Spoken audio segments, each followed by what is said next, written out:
Que la paix et la grâce de Dieu soient avec vous. C'est toujours un privilège de pouvoir parler au nom du Seigneur. Nous rendons des actions de grâce à notre Dieu pour cette opportunité qu'il nous offre de pouvoir partager la parole avec vous. Et le texte qui va nous servir de démarche pour la prédication de ce matin a été déjà lu par notre sœur Naomi. Dans l'épître de Paul aux Éphésiens, le premier chapitre, du verset 3 jusqu'au verset 14,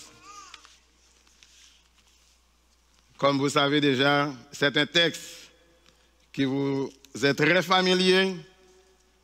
C'est notre texte de prédilection pour l'année. C'est autour de ce texte que différents prédicateurs ont pris la parole pendant les mois écoulés, soit dans la conférence des cellules de prière, soit dans notre action de grâce. Et pendant tous les mois qui sont déjà écoulés, nous avons été bénis à travers ces textes, n'est-ce pas? Et je vais considérer les versets 11 et 12.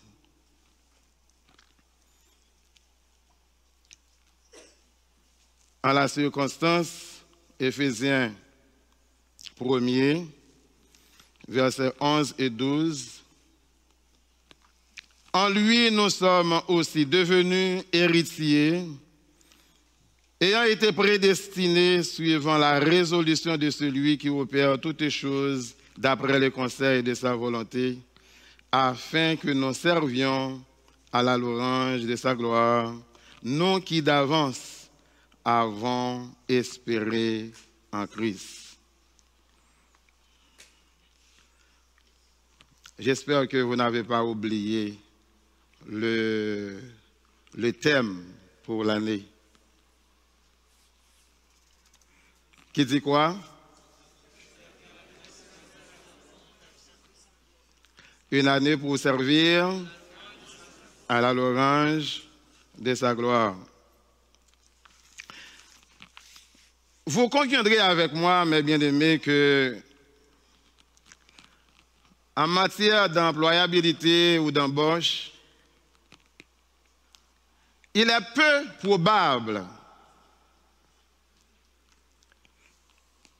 qu'un employeur va prendre le risque d'envoyer quelqu'un qu'il vient juste d'être embauché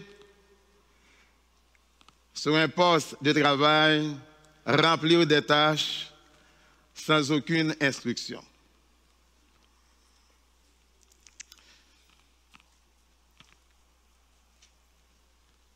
Qualifié ou non, il est d'usage que l'employeur remet à l'employé un plan, un énoncé, des normes, des critères ou des principes qu'il doit respecter, qu'il doit suivre pour bien faire son travail. Les normes jouent un rôle crucial, un rôle capital dans l'exécution des tâches. Et cela peu importe le domaine d'emploi, le domaine d'activité. Il ne suffit pas de travailler juste pour travailler. Faudrait-il qu'on exécute son travail selon les normes? Elles sont indispensables pour assurer un travail bien fait, un travail qui répond aux exigences de l'employeur. Et c'est peut-être en ce sens que l'on dit souvent que L'ouvrier travaille au goût du maître. C'est-à-dire, selon les normes, selon les règles, selon les principes établis par le maître. Tout comme dans le monde séculier, où il existe des normes, des règles, des principes auxquels l'employé doit se soumettre pour un travail bien fait et qui répond aux exigences de l'employeur, il en est de même pour Jésus-Christ, notre chef, notre maître. Il existe des normes, des règles, des principes, des critères pour quiconque veut le servir ou travailler dans son champ. Les critères pour servir le maître, les critères pour servir à la louange de notre Dieu. C'est bien le sujet du sermon en la circonstance. L'on se rappelle, comme je viens de dire, que le sujet pour l'année, le thème pour l'année, c'est une année pour servir à la louange de notre Dieu. Pour servir, ça prend des critères. Et certainement, vous aimeriez savoir, mais quels sont ces critères? Ils sont nombreux. Mais en ce qui nous concerne, pour ce matin, nous allons considérer seulement 2 critères.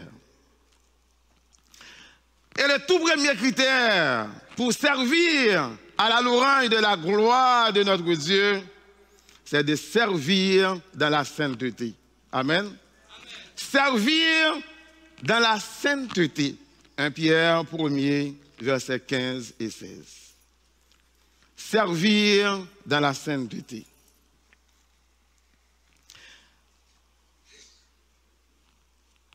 La sainteté est par définition un état de pureté ou de moralité auquel le croyant est appelé à vivre. Cela implique une séparation avec le péché ou les choses viles de ce monde. C'est une sorte de mise à part pour Dieu. Autrement dit, une consécration totale à Dieu et à son service. Une consécration totale à Dieu et à son service. La sainteté n'est pas un choix, mais un impératif pour celui qui est appelé à servir Dieu. Puisque celui qui vous a appelé est saint, vous aussi soyez saints dans toute votre conduite. Selon qu'il est écrit, vous serez saints car je suis saint. 1 Pierre 1er, les versets 15 et 16. La sainteté, ce n'est pas une question. Est-ce que je peux? Est-ce que je veux? Est-ce que ça me tente? Non. C'est un ordre, c'est un impératif. Pourvu que vous avez été appelés au service du Seigneur, vous devriez être saints. Parce que je suis saint, vous aussi soyez saints. D'ailleurs, c'est ça la volonté de Dieu pour nous. C'est ce qu'il veut de nous et c'est ce qu'il attend de nous, que nous soyons sanctifiés. Et l'apôtre Paul a expliqué ça très bien dans sa lettre à l'église de Thessalonique. Dans 1 Thessaloniciens 4, les versets 3 à 8, Ce que Dieu veut, c'est notre sanctification. C'est que nous nous abstenions de la débauche. C'est que chacun de nous, chaque serviteur, chaque servante, chaque enfant de Dieu, c'est que chacun de nous sache posséder notre corps dans la sainteté et l'honnêteté, sans nous livrer à des convoitises passionnées, comme font les païens qui ne connaissent pas Dieu. En tant que serviteurs et servantes de Dieu, notre conduite, notre façon de faire et de dire, notre raisonnement, notre comportement doit être différent de celui des païens. Si en tant que chrétien, en tant qu'enfant de Dieu,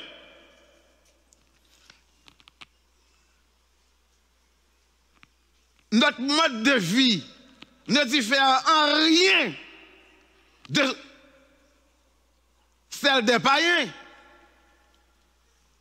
il y a un problème. Il y a un gros problème. Les païens vivent de la débauche. Ils vivent selon les convoitises de la chair.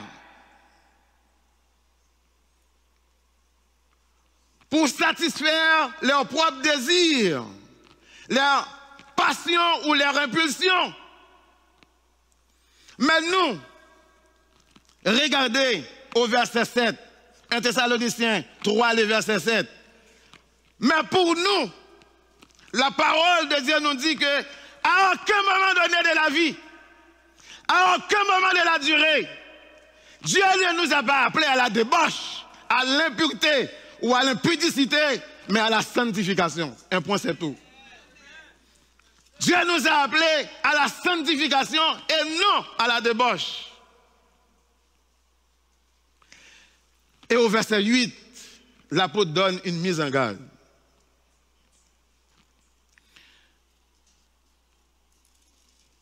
Celui qui rejette ses préceptes, celui qui rejette ses recommandations, ne rejette pas un homme. Mais Dieu lui-même qui nous a aussi donné son Saint-Esprit.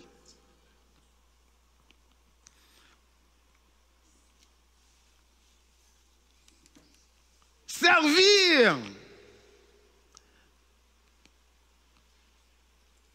à la louange de notre Dieu.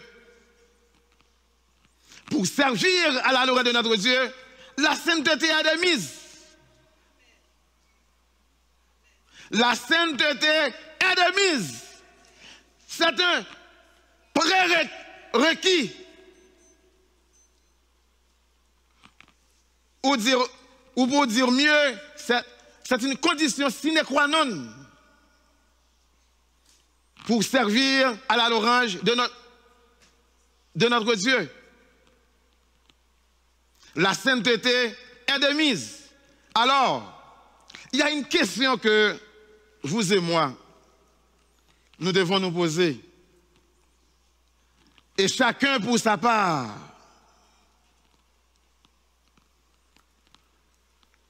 Est-ce que vraiment nous sommes sanctifiés?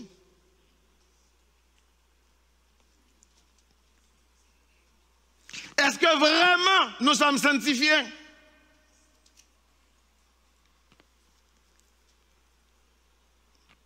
Nous sommes dans le service. Nous disons que nous avons été appelés. Nous exerçons plein de ministères. 1, 2, 3, 4, 5 ministères. Mais est-ce que vraiment nous sommes sanctifiés? Nous sommes très occupés à exercer des ministères.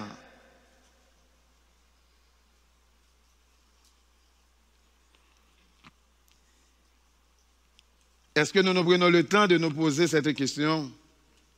Comme celui qui est appelé au ministère doit être saint, doit être sanctifié. Est-ce que moi, je suis sanctifié?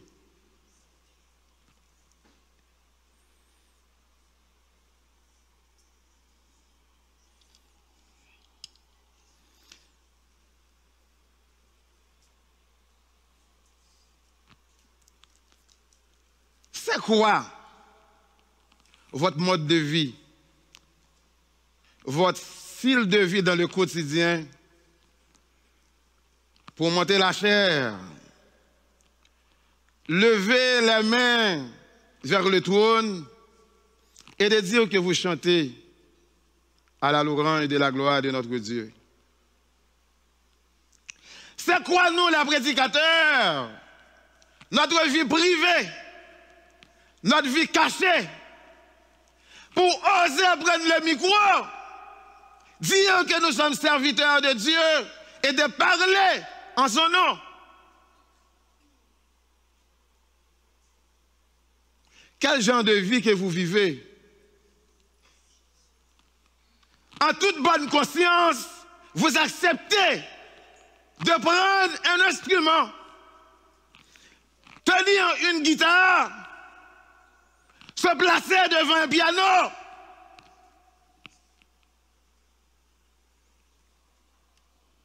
et de jouer la musique pour Dieu.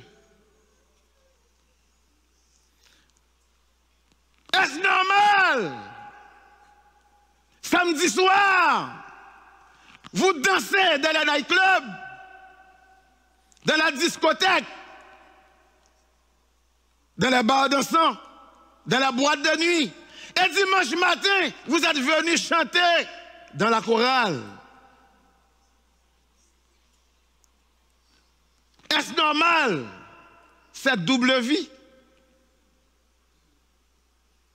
Ce faisant, vous chantez pour la gloire de qui? Pour la gloire du maestro, de la grande assemblée, ou pour votre propre gloire? Certainement pas pour la gloire de Dieu. Parce que, comme nous venons de voir dans la lettre de Paul aux Thessaloniques, nous ne devons pas vivre comme les païens qui ne connaissent pas Dieu. Autrement dit, nous ne devons pas vivre dans la débauche, dans l'impureté, dans l'impudicité. Il n'y a même pas la bonne conscience qui nous dit que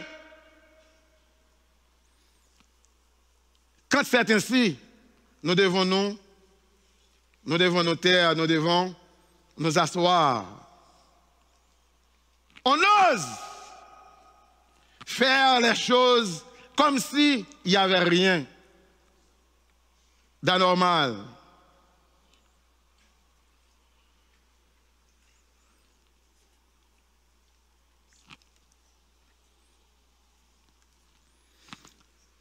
N'est-ce pas vrai que nous chantons toujours, nous venons même de chanter, mon corps, mon cœur ne m'appartient plus, ton amour les réclame, ils sont à toi, Jésus. S'il est vrai que nous n'appartenons plus à nous-mêmes, c'est-à-dire nous sommes l'affaire de Dieu, et s'il est vrai que nous nous appartenons à Christ, mais arrêtons de vivre pour nous-mêmes, selon la chair, selon les traits de ce monde, selon notre propre désir, selon notre passion ou impulsion, mais vivons pour Christ. Vivons pour lui plaire. Comme nous disons toujours, si nous vivons par l'esprit, marchons selon l'esprit et non selon la chair. Comme vous savez, l'esprit a des désirs contraires à la chair. Vous connaissez les œuvres de la chair et le fruit de l'esprit. Nous ne pouvons pas vivre n'importe comment et dire que c'est affaire bon Dieu que nous y est.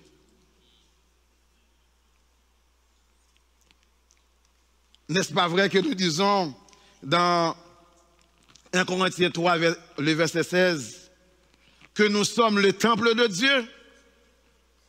Ne savez-vous pas que nous sommes le temple de Dieu, que le Saint-Esprit de Dieu habite en nous? Mais comment doit être le temple de Dieu? Comment doit être la maison du Seigneur? Si nous, en tant qu'humains, en tant qu'hommes, vous savez qui nous sommes, nous n'acceptons pas que nous habitons dans une maison sale. Mais comment pensez-vous que le Saint-Esprit doit habiter dans une maison sale?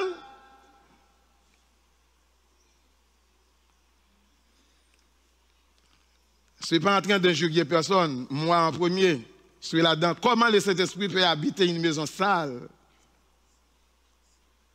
Si là où vous habitez est propre, à plus forte raison, la maison du Saint-Esprit doit être propre, exempte de toute souillure. Exempt de toute souillure. Nous devons nous séparer du péché, nous éloigner de tout ce qui pourrait nous souiller ou nous rendre impurs, impropres devant Dieu. C'est pourquoi l'apôtre Paul nous exhorte dans Romains 12 pour nous dire: je vous exhorte, frères, à offrir vos corps comme un sacrifice vivant, saint et agréable à Dieu. Je vous exhorte ce matin à l'instar de Pierre. Nous nous exhortons nous-mêmes à nous offrir comme un sacrifice vivant, saint, agréable à notre Dieu. Il n'y a pas besoin de moins que ça. C'est ça qu'il veut. Si vraiment nous sommes le temple du Saint-Esprit, le temple du Saint-Esprit doit être propre. Et dans 1 Corinthiens 3, le verset 17, l'apôtre continue pour dire que le temple de Dieu est saint et c'est ce que vous êtes. Le temple de Dieu est saint, c'est ce que nous sommes. Nous sommes le temple de Dieu. Mais est-ce que, d'après vous,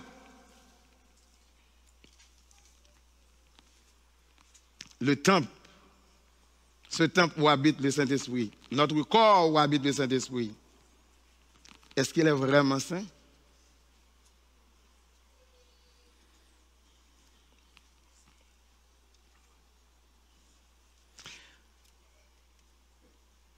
On comprend bien que nous vivons dans un monde dépravé et corrompu.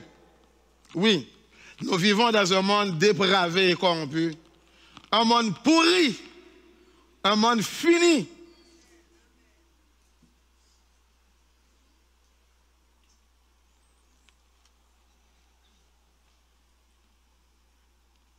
Un monde immoral, où il est vraiment, vraiment difficile de vivre dans la sainteté. On comprend ça. C'est un monde immoral, même par l'influence. C'est difficile de vivre dans la sainteté. Mais j'aimerais vous rassurer que si c'est difficile, c'est vrai, mais ce n'est pas impossible.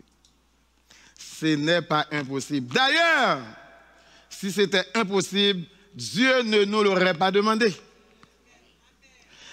Dieu ne nous l'aurait pas demandé. Il a bon sens. Il est censé. Il n'a pas demandé nos bagailles que nous ne sommes pas capables de faire. Il n'aurait pas nous demandé quelque chose que nous ne pourrions pas faire.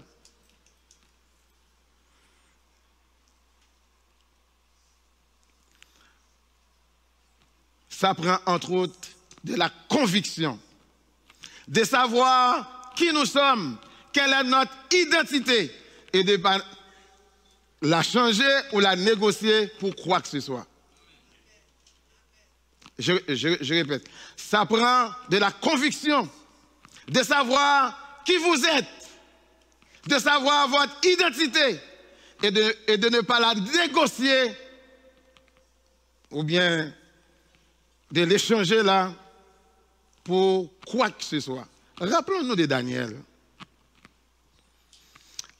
Daniel était appelé au service du roi, n'est-ce pas? Il était admis également à la table du roi. Waouh! Quel honneur! Quel privilège pour un déporté, un esclave, d'avoir le privilège de s'asseoir à la table de son maître pour manger avec lui. Mais vous savez, Daniel avait refusé cet honneur. Il avait refusé ce privilège. Pourquoi? Daniel 1er, le verset 8. Daniel 1, verset 8.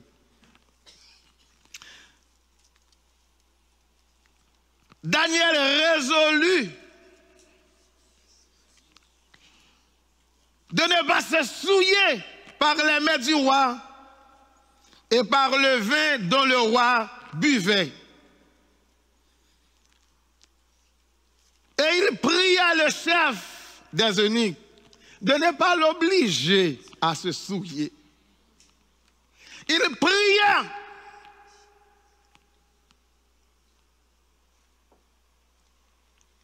le chef des eunuques de ne pas l'obliger à se souiller. Il y a des offres. Peu importe les avantages que ça pourrait apparemment vous rapporter, il faut les refuser. Il faut les refuser.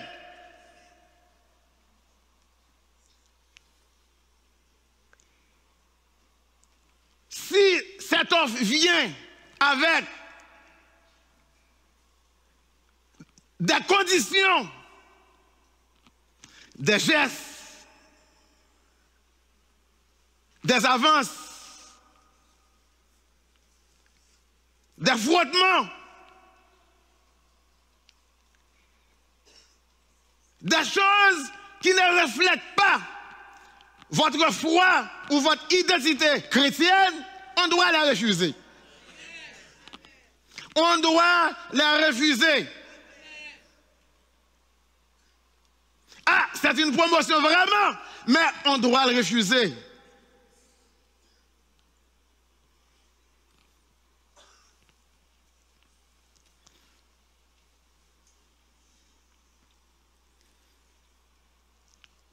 Daniel pria le chef des eunuques de ne pas l'obliger à se souiller. Il y a des offres.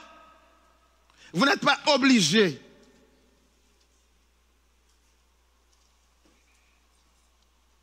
De l'accepter. Bon. Généralement, je ne vais pas dire généralement, parfois, il arrive dans le monde séculier,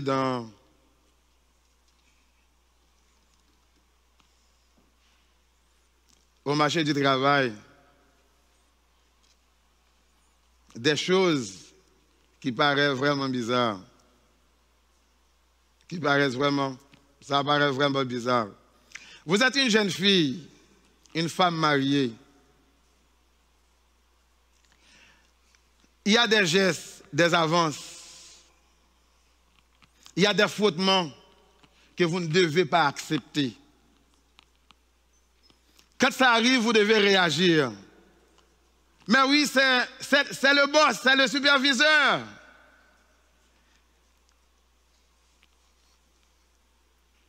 C'est le patron. Si j'ai réagi, je n'aurai pas ma promotion. Peut-être il va même me révoquer. D'ailleurs, mais il est comme ça avec tout le monde le fait.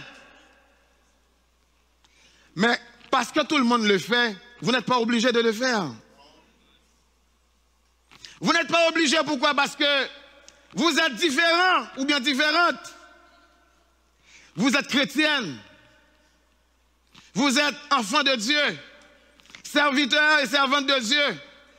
Ce n'est pas parce que ça se passe comme ça dans la boîte fait que tu es obligé d'être comme ça, d'agir comme ça, de le faire comme ça.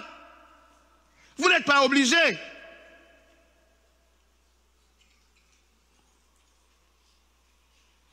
Je suis l'affaire du Seigneur et puis au travail et puis non, ne me touche pas.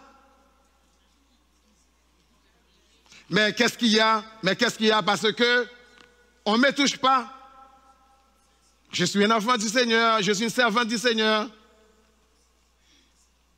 Même si vous n'aurez pas la promotion, peu importe, Dieu va toujours prendre soin de toi. Dieu va toujours prendre soin de toi.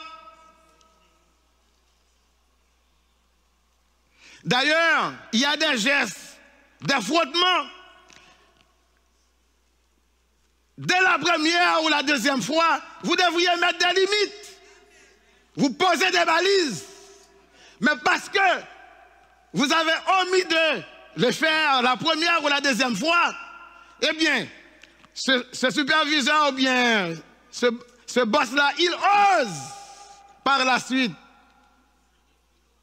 vous inviter dans son 5 à 7 au restaurant, vous amener dans un terrain de non-retour où vous serez quand même obligé. Parce qu'on dit toujours c'est la position qui fait l'action. Il y a des positions où vous vous êtes retrouvés, vous n'avez pas le choix. Vous vous mettez dans une situation qui va à l'encontre de votre foi ou de votre identité chrétienne. Il faut tracer les balises dès la première ou la deuxième fois. Vous êtes la servante de Dieu.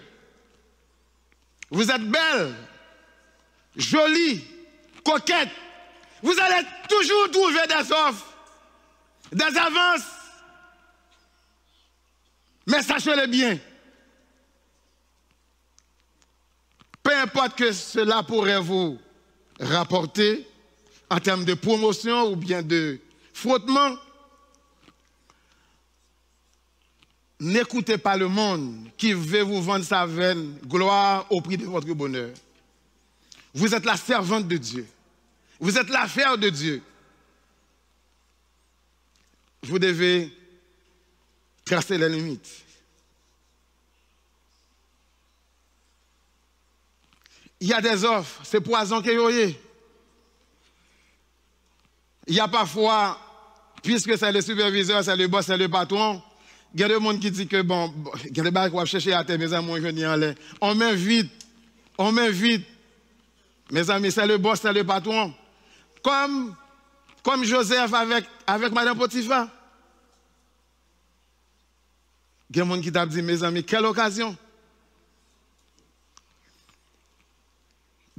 Daniel, on déporté un esclave. C'est le roi qui m'invite à sa table. Non. Daniel a refusé cette offre parce qu'il sait qui il est. Il sait son identité. Il ne voulait pas négocier son identité. Daniel a refusé cette offre pour garder sa pureté, pour garder sa sainteté et sa consécration avec son Dieu. C'est à imiter.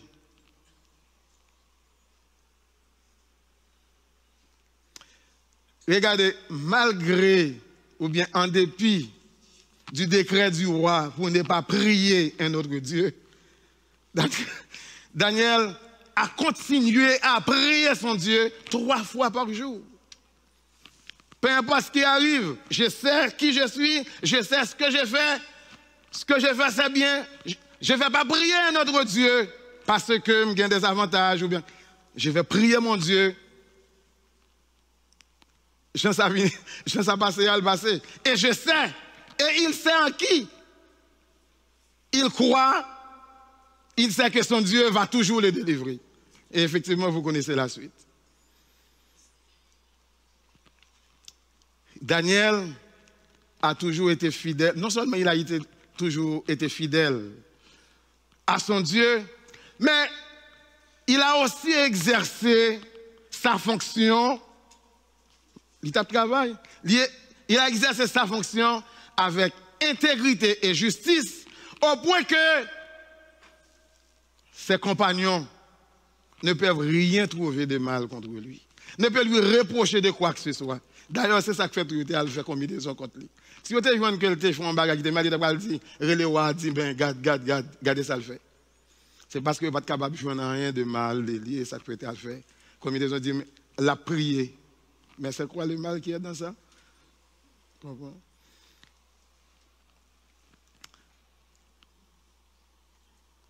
L'exemple de Daniel nous montre que même dans un environnement hostile, on peut servir Dieu dans la sainteté. Amen. Même dans un environnement hostile à Dieu, à l'évangile, on peut servir Dieu dans la sainteté. Qu'on peut être fidèle à son Dieu. Qu'on peut vivre et servir dans l'intégrité et sans compromis. Qu'on peut briller comme un phare, comme un flambeau dans un monde de ténèbres.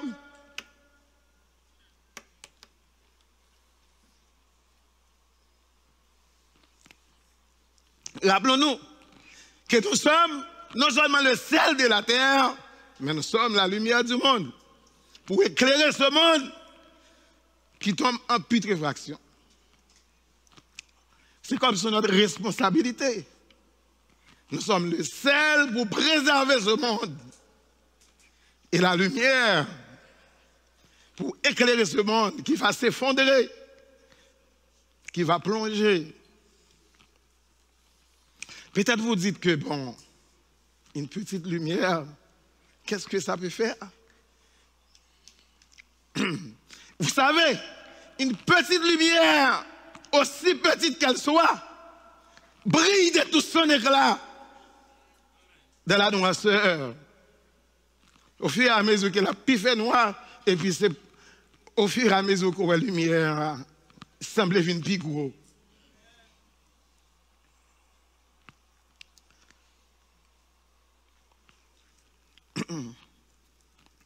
Nous sommes appelés à servir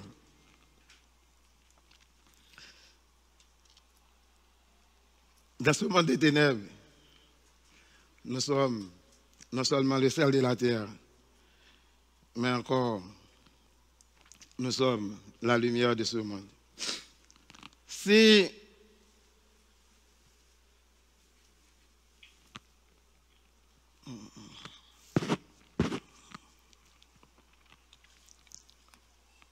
pour servir à la gloire de notre Dieu,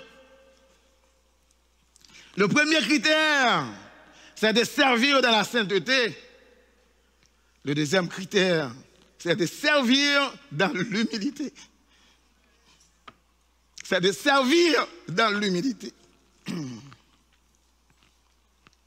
Philippiens 2, versets 3 et 4.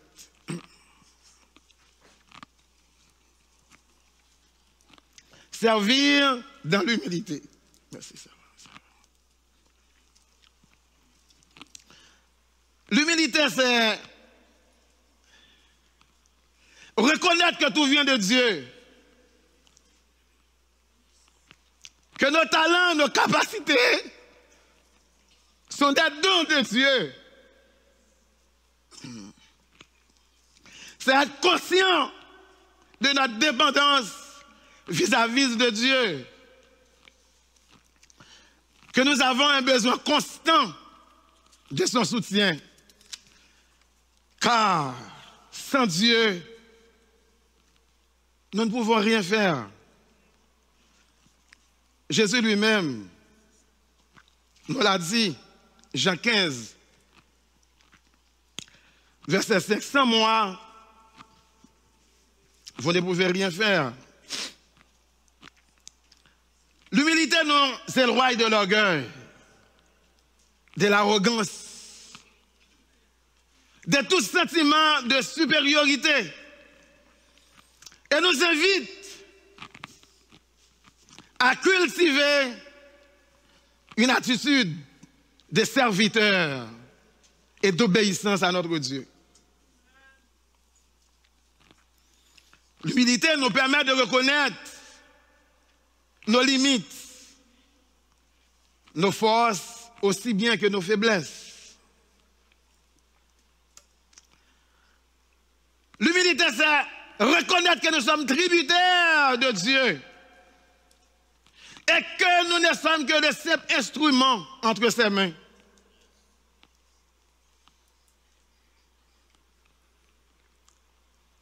C'est servir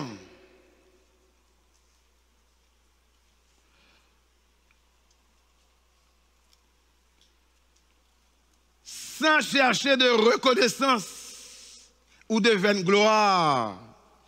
Et l'apôtre Paul l'a expliqué dans Philippiens 2, versets 3 et 4. Ne faites rien par esprit de parti, d'autres textes disent, par rivalité ou par vaine gloire. Mais que l'humilité vous fasse regarder les autres comme étant au-dessus de vous-même. Ne faites rien par rivalité.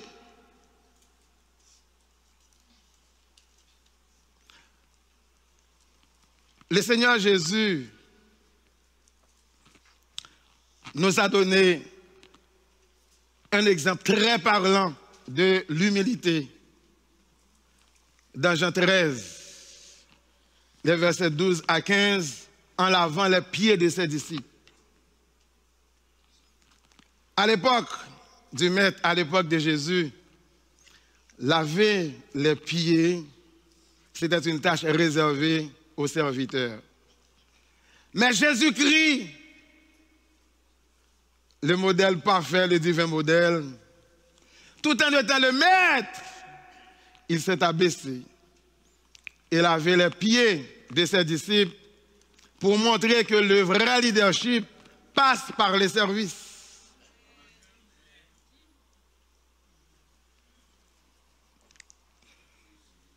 Combien de fois, vous et moi, nous nous ressentons tellement hauts, tellement instruits, tellement savés, qui plus est, même trop anciens, pour exercer tel ou tel type de service et de ministère. Comme moi, me voyez-vous dans tel ou tel ministère? Comment ça? Balayer les sentiers, passer la mop, arranger des chaises. Moi, je suis universitaire. Hein? Je me vois de préférence dans le conseil d'administration de l'église. En arrière de micro, parce que, mais c'est plus cute. C'est plus visible, c'est plus valorisant.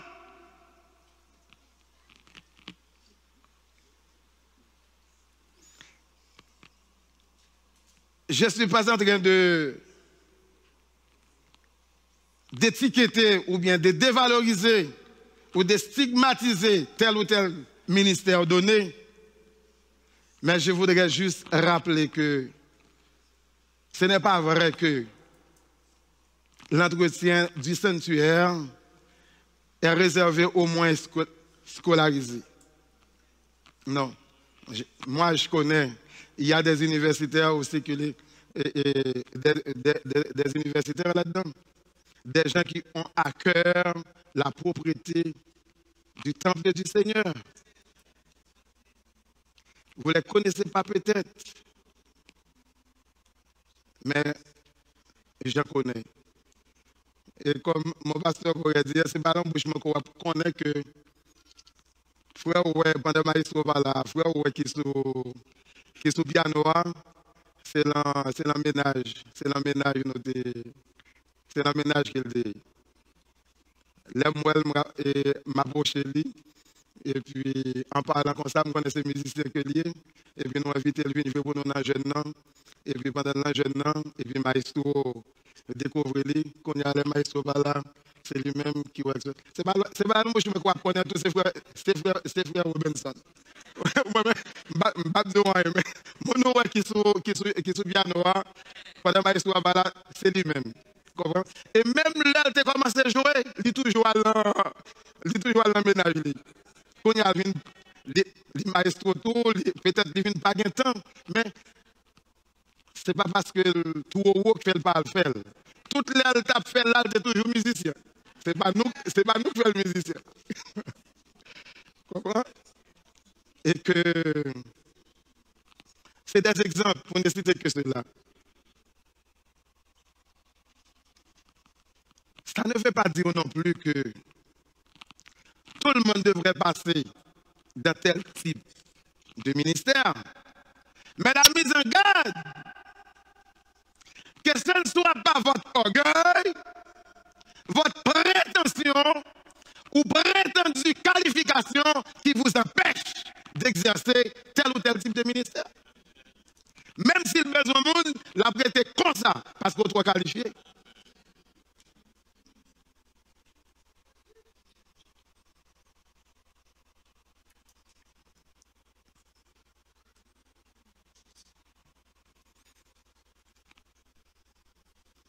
Les ministères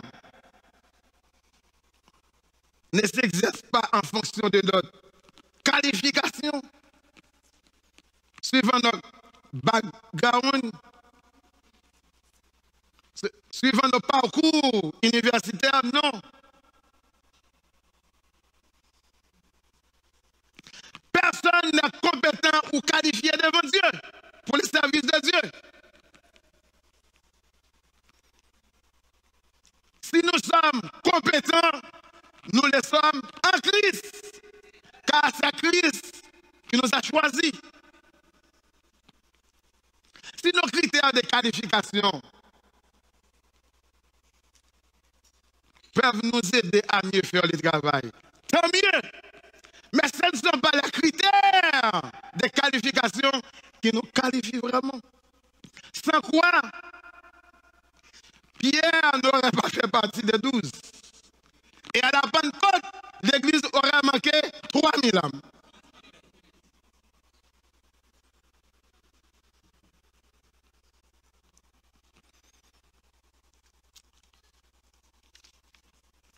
Somme toute,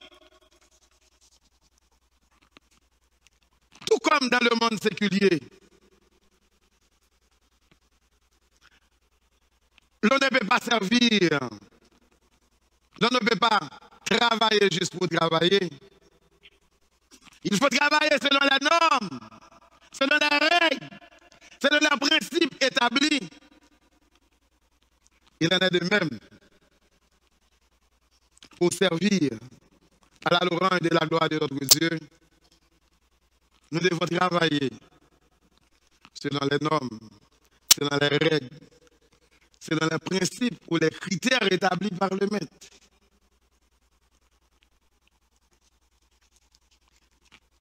Puisqu'il nous demande d'être saints, nous devons l'être afin que les services se fassent dans la sainteté.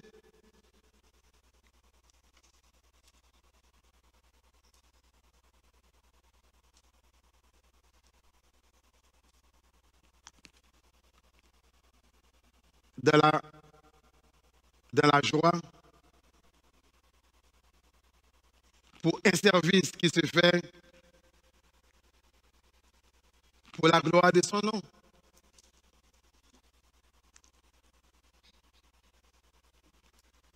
En faisant le service suivant les critères établis par le maître, c'est alors et alors seulement que nous pouvons dire que nous avons servi ou que nous servons encore à la louange de sa gloire.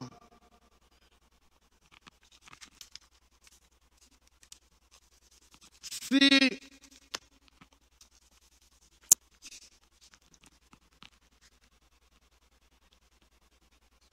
dans le monde séculier, lorsqu'on fait un travail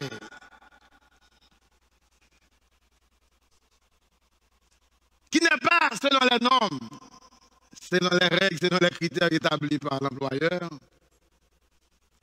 il nous demande de défaire ce que nous venons de faire,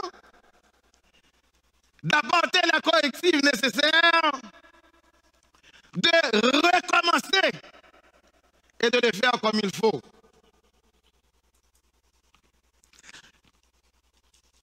Et si cela se produit à répétition, il y aura des sanctions allant même jusqu'à la révocation.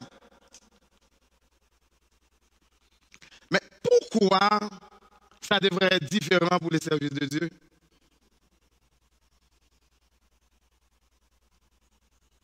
Pourquoi ça devrait être différent pour les services de Dieu? Les messages sont des alertes pour nous sensibiliser, nous conscientiser, pour nous dire qu'il y a quelque chose qui ne va pas, que ça doit être corrigé.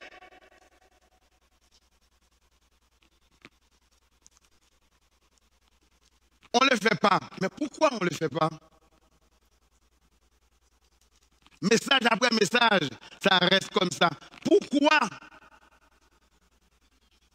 on n'apporte pas les correctifs nécessaires? Parce qu'il n'y a pas de sanctions ou de révocation. Désolé de vous dire que si aujourd'hui, le service du maître, on le fait n'importe comment, ça passe. Mais au dernier jour, ça ne passera pas. Ça ne passera pas. Vous serez surpris, étonné d'attendre le maître qui vous dit: d'ailleurs, chien, d'ailleurs, les débauchés, les enchanteurs, les impudiques, les adultères,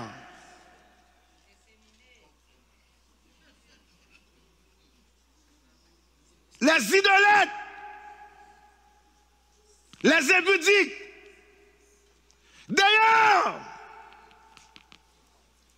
plusieurs diront: mais Seigneur, Seigneur, n'avons-nous pas prophétisé par ton nom?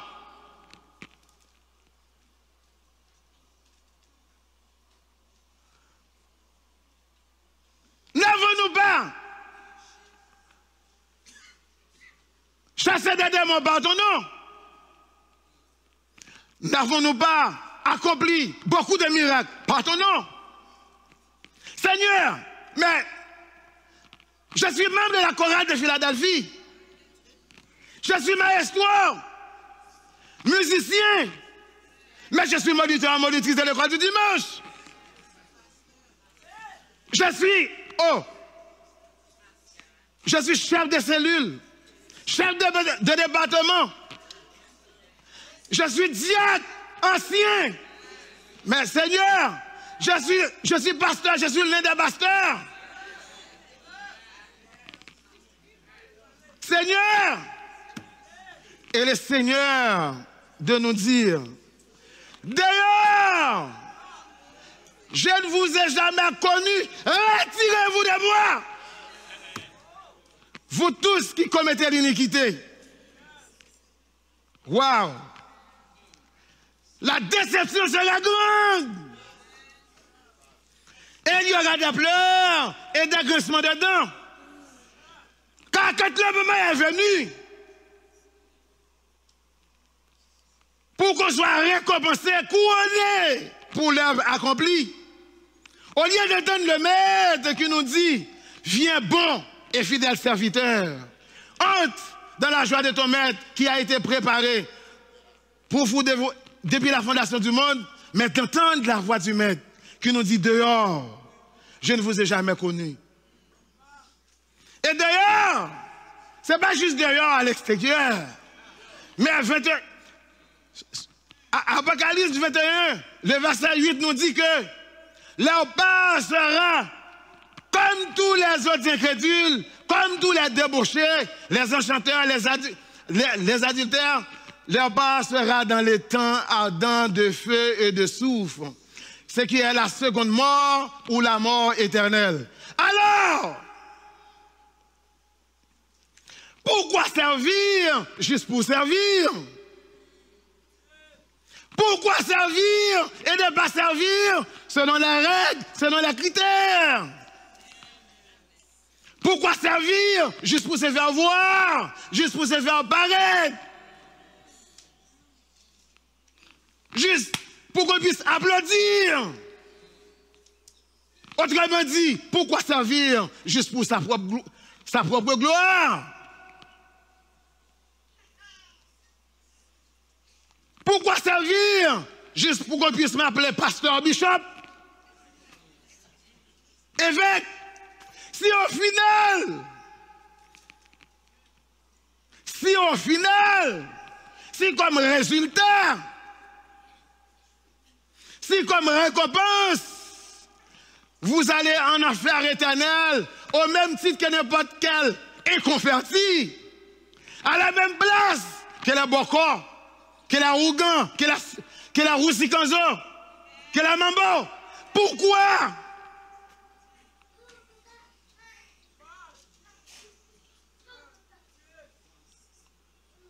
Pourquoi servir juste pour servir?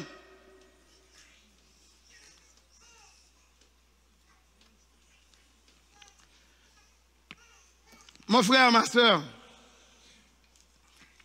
ça fait longtemps que vous êtes à l'église. Ça fait longtemps que vous êtes engagé dans le service. Vous êtes dans le ministère. Vous exercez plein de ministères. Même chorale, musicien maestro, pasteur bishop. Ça fait longtemps. Mais est-ce que